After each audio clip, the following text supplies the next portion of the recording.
Salut à tous, alors aujourd'hui on va parler de la régénération. C'est un sujet très délicat, d'ailleurs ils n'ont pas forcément d'études numériques, donc je te mettrai les informations, c'est lui qui me les a envoyées, donc merci à lui.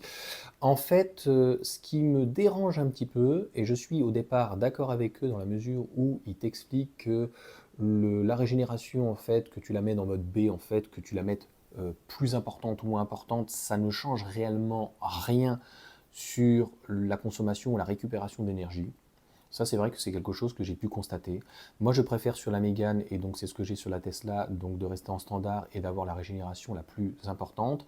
Et par contre, là où je ne suis pas d'accord en fait sur la fin de ce qu'ils indiquent, surtout sur une hybride rechargeable, alors moi, je n'ai jamais trop essayé d'hybride rechargeable et ça ne m'intéresse absolument pas, mais sur les véhicules électriques, en fait, si tu enlèves la régénération, ce que je peux faire par exemple avec ma Mégane, eh bien, ok, tu vas avoir énormément de roue libre, ok, tu auras peut-être moins besoin d'accélérer, par contre, tu vas devoir freiner. Donc ça, c'est quand même extrêmement dommageable. Donc à moins que tu joues avec les palettes. Il y a des gens qui aiment bien jouer avec les palettes, je sais que j'ai pas mal d'abonnés ou de personnes qui m'écrivent ou quoi que ce soit. Non, moi j'aime bien en fait, c'est ce qui est dommage d'ailleurs dans la Mégane, c'est qu'à chaque fois que je redémarre, je suis obligé de remettre, franchement elle ne peut pas inscrire le truc, ça c'est vraiment chiant. Et d'ailleurs, moi qui suis en régénération maximale, eh bien à chaque fois, donc tu vois, je redémarre et elle part. Je l'ai déjà testé donc en accélérant donc à fond pied dedans. En fait, la consommation est la même que la régénération soit à fond. En fait, à un moment donné, elle arrive en butée. Donc, c'est une question d'habitude. C'est vrai que la régénération peut être assez agressive. En fait, il faut jouer avec la pédale donc d'accélérateur et tout le temps doser. Le gros avantage que ça va avoir, comme sur une Tesla quand il y a le mode break, mais il y a plein d'autres véhicules qui proposent ça, eh bien, on n'aura pas besoin en fait de toucher à la pédale. Et à la fin, quand elle arrive à peu près à 6 km/h, trac, on entend, il y a le mode, si on peut dire, hold. Donc là, elle va se bloquer au niveau des roues. Et en fait, c'est là où on émet le moins de poussière possible. Je le vois donc sur la Tesla. J'émets d'ailleurs beaucoup moins de poussière que des fois sur la Mégane. Donc ce que je peux, si on peut dire, reprocher, et d'ailleurs, on le voit bien, Renault fait un rétropédalage en fait sur deux choses, sur le fait de réutiliser un mode break puisqu'a priori la Leaf l'avait, et le fait finalement d'utiliser donc sur certainement des batteries Access, donc deux types de batteries, une batterie LFP pour réduire donc le coût.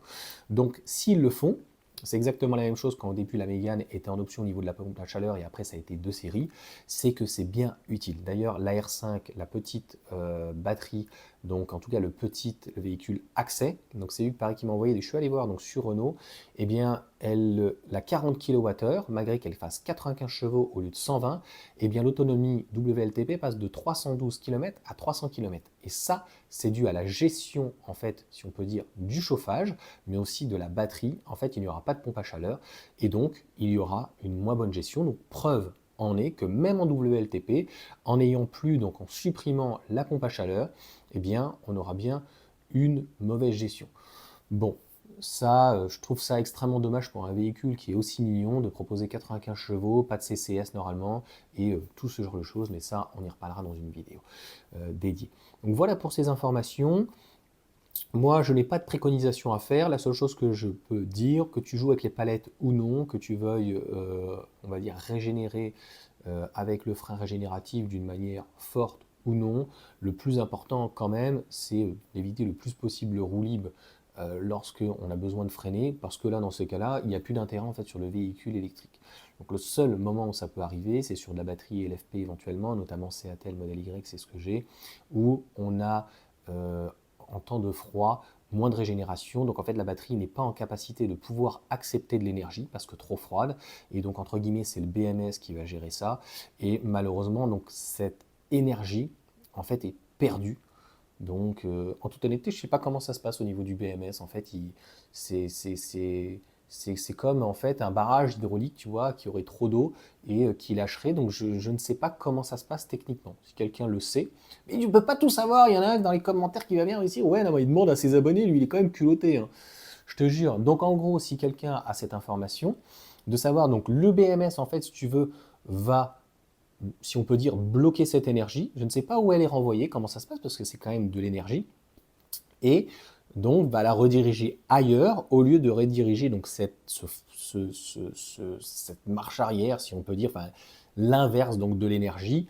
Et avec les aimants, tu vois, avec ce système-là, ce petit frottement, si on peut dire, ce rotor, donc dans l'autre sens, ben, ça va pas donc dans la batterie.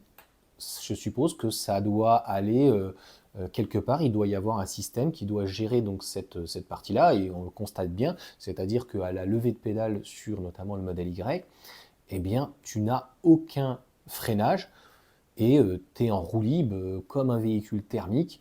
Et c'est là où tu te rends compte qu'une tonne 8, c'est très très très lourd. Allez, sur ce, ciao à tous.